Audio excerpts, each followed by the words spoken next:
ఇంకొక పక్కన నేను ఒకటే మిమ్మల్ని అందరినీ కోరుతున్నాను, మనం కొన్ని జాగ్రత్తలు కూడా తీసుకోవాలి. నేను ఎప్పుడు కూడా చాలా జాగ్రత్తగా ఉంటాను. ఈ కడప గడ్డలో చెప్తున్నా, వివేకానంద రెడ్డి మర్డరు నాలాంటి నాయకుడినే మోసం చేయగలిగారంటే, తెల్లవారితో నిద్ర లేస్తే ఒక అసాక్షి పేపర్ ఒకటి ఉంది, టీవీ ఒకటి ఉంది, గుండెపోటుతో వివేకానంద రెడ్డి గారు చనిపోయారు. అందరి మాదిరిగా నేను కూడా నమ్మాను. అంతవరకు ఎప్పుడు కూడా నేను వేరే కోణంలో ఆలోచించేవాడిని. ఎన్నికల బిజీలో నమ్మితే సాయంత్రానికి మలుపుల మీద మలుపులు, గొడ్డలితో మెదడు కూడా బయట వచ్చి అంత చిన్నాభిన్నమైపోయి రూమంతా రక్తం ఉంటే అలాంటిది కడిగేసి ఏమీ జరగనట్టు గుండెపోటుతో రక్తం వచ్చి గోడలన్నీ కూడా తడిచిపోయాయని చెప్పగలిగారంటే ఎలాంటి వారితో మనం పోరాడుతున్నాం ఒక్కసారి ఆలోచించుకోవాల్సిన అవసరం ఉంది. సాయంత్రానికి మలుపులు తిరిగి రెండో రోజున నారాసుర రక్త చరిత్ర నా చేతిలో కత్తి పెట్టి నా మీదనే నెపవేసే పరిస్థితికి వచ్చారంటే కెన్ యూ ఇమాజిన్ అని చెప్పి నేను మిమ్మల్ని అడుగుతున్నా. అర్థమైందా మీకని అడుగుతున్నా.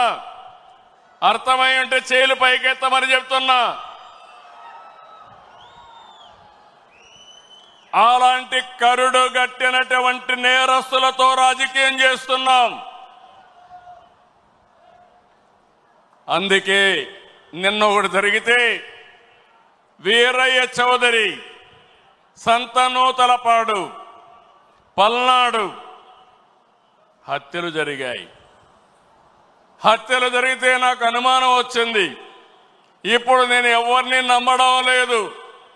ప్రతి ఒక్క విషయాన్ని కూడా సందేహం పెట్టుకొని మనసులో వేరే విధంగా నేను ఆలోచించి ఎవరు చేశారని ఆలోచించే పరిస్థితికి వచ్చాను.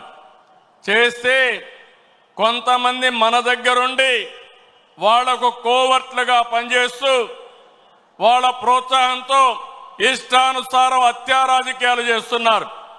మన చేతితో మన వేలుతో మన కన్ను పొడుచుకొని తద్వారా రెండు పనులు, ఇది తెలుగుదేశం పార్టీ వాళ్ళు వీళ్ళనే చంపుకుంటున్నారు అని చెడ్డ పేరు తేవడం, వాళ్ళ టార్గెట్ ని సులభంగా ఎలిమినేట్ చేయడం, ఇది నేరస్తులు చేసే కనికట్టు మాయ. అందుకే చెప్తున్నా, ఎవరైనా సరే మన కార్యకర్తలు కూడా ఇలాంటి తప్పుడు పనులు చేస్తే ఏ కార్యకర్తను కూడా నేను ఉపేక్షించనని మరొక్కసారి మీ అందరికీ విజ్ఞప్తి చేస్తున్నా. మీకందరికీ ఆమోదయోగ్యమైతే గట్టిగా చప్పట్లు కొట్టి మీరు కూడా ఆమోదించండి.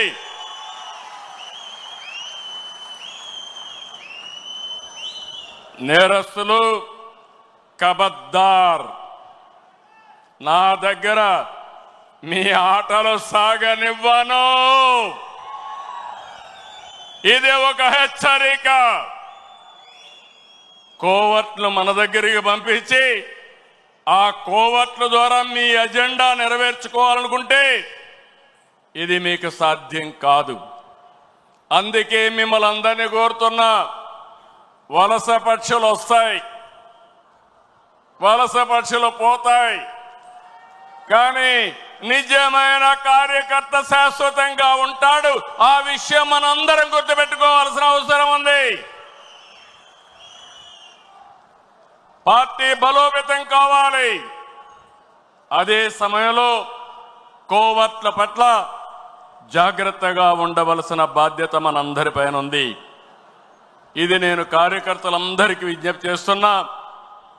ఈరోజు ఎక్కడికక్కడ మనం అందరం కూడా ఆలోచించుకుని రాబోయే రోజుల్లో ఇంకా పగడ్బందీగా కార్యక్రమాలు చేపడతామని మీకు తెలియజేస్తూ, అదే సమయంలో ఎన్టీఆర్ మెమోరియల్ ట్రస్ట్ ద్వారా న్యూట్రిఫుల్ యాప్ పెట్టాం, బ్లడ్ డొనేషన్ క్యాంపులు పెట్టాం. ఇవి కూడా మీరు సద్వినియోగం చేసుకోండి. అదే మాదిరిగా ఈరోజు 5 లక్షల రూపాయలు ఇన్సూరెన్స్ ఇస్తున్నాం. ఇంకో పక్కన ఆరోగ్య విషయంలో కానీ, విద్య పిల్లల చదువు విషయంలో కానీ జాగ్రత్తలు తీసుకుంటున్నాం. ఈ రెండే కాకుండా ఆర్థికంగా కూడా మన కార్యకర్తల్ని పైకి తేవడానికి ఎలాంటి కార్యక్రమాలు చేయాలనో అది కూడా ఆలోచిస్తున్నాం. 1 ఫ్యామిలీ 1 ఆంటర్‌ప్రెన్యూర్, అందులో మన వాళ్ళను కూడా ప్రాధాన్యత ఇవ్వడానికి ఆలోచిస్తున్నాం అని చెప్పి కూడా నేను మీకు తెలియజేస్తున్నా. అయితే ఈరోజు మీరందరూ కూడా ఈ విషయంలో కూడా కూటమి అంతా కూడా ఐక్యంగా ఉండాలి. 2029లో 2024 కంటే పెద్ద మెజారిటీతో గెలిపిస్తామని హర్షాన్ని ఆమోదాన్ని తెలియజేయాల్సిన బాధ్యత మీ అందరిపైన ఉంది. అదే సమయంలో పేదల సేవలో సోషల్ రీఇంజనీరింగ్, ఈరోజు ఈ రాష్ట్రంలో సంక్షేమ కార్యక్రమాలకు ఆద్యుడు మన నాయకుడు ఎన్టీ రామారావు గారు. ఆ తర్వాత సంక్షేమ కార్యక్రమాల్ని ముందుకు తీసుకుపోయిన పార్టీ తెలుగుదేశం పార్టీ. ఇంకో పక్క మీరు చూస్తే వెనుకబడిన వర్గాలు ఎప్పుడు కూడా తెలుగుదేశం పార్టీకి కంచు కోట, వెన్నెముక. ఏ సందర్భంలో కూడా ఏ వ్యక్తి కూడా వెనుకబడిన వర్గాలను మర్చిపోవడానికి వీలు లేదు. అందుకే మొన్న ఎలక్షన్లో ఒక పని చేశాం, సోషల్ రీఇంజనీరింగ్ చేశాం. అన్ని కులాలకు సముచితమైన స్థానం ఇవ్వాలని, వెనుకబడిన వర్గాలకు పెద్దపీట వేయాలని మనం ముందుకు పోయాం. దీని ఫలితాలు కూడా బ్రహ్మాండంగా వచ్చాయి. నేను పార్టీలో కూడా మిమ్మల్ని అందరినీ ఒకటే కోరుతున్నాను, జనాభా దామాషా ప్రకారం అన్ని కులాలకు అన్ని మతాలకు అందరికీ గౌరవించే పరిస్థితి రావాలి.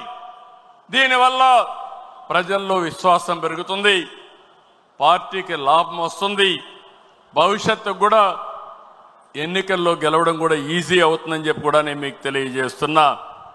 ఇంకో పక్కన మీరు చూస్తే బడుగు వర్గాలకి బలహీన వర్గాలకు మనం దగ్గరగా ఉండాలి. ఈరోజు మీరు చూస్తున్నారు సమాజంలో కొన్ని దురాచారాలుంటే 2 గ్లాసుల సిద్ధాంతం ఉండేది. జస్టిస్ పున్నయ్య గారి కమిషన్ వేశాను, ఆయన ఇచ్చిన రికమెండేషన్లు అమలు చేశాం.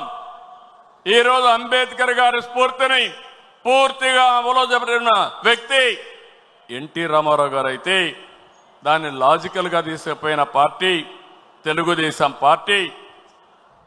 ఈరోజు మనం గుర్తుపెట్టుకోవాల్సింది, ఫస్ట్ టైం బాలయోగిని లోకసభ స్పీకర్గా చేశాం, ప్రతిభా భారతిని అసెంబ్లీ స్పీకర్గా చేశాం, ఎర్రం నాయుడు, యనమల, కళ, కేఈ, అయ్యన్న పాత్రుడు, కాలవ, నక్క ఆనందబాబు వంటి బలహీన వర్గాలకు సంబంధించిన నేతల్ని పార్టీ ఈరోజు ఎంతో గౌరవించి ముందుకు పోయాం. వారి సేవలు కూడా పార్టీకి ఎంతో చేశారు, ప్రజలకు సేవలు చేశారు. వాళ్ళని ఎప్పుడూ మర్చిపోలేమని చెప్పి కూడా నేను మీకు తెలియజేస్తున్నా. సామాజిక న్యాయం చాలా మంది మాట్లాడారు, చేసి చూపించిన పార్టీ తెలుగుదేశం పార్టీ. ఒక్క వెనుకబడిన వర్గాలే కాదు, ఎస్సీలు ఉన్నారు. ఎన్నో సంవత్సరాలుగా ఆందోళన చేస్తూ ఉంటే మాలా మాదిగా కేటగరైజేషన్ ప్రవేశపెట్టిన పార్టీ 1996లో ప్రవేశపెట్టిన పార్టీ తెలుగుదేశం పార్టీ.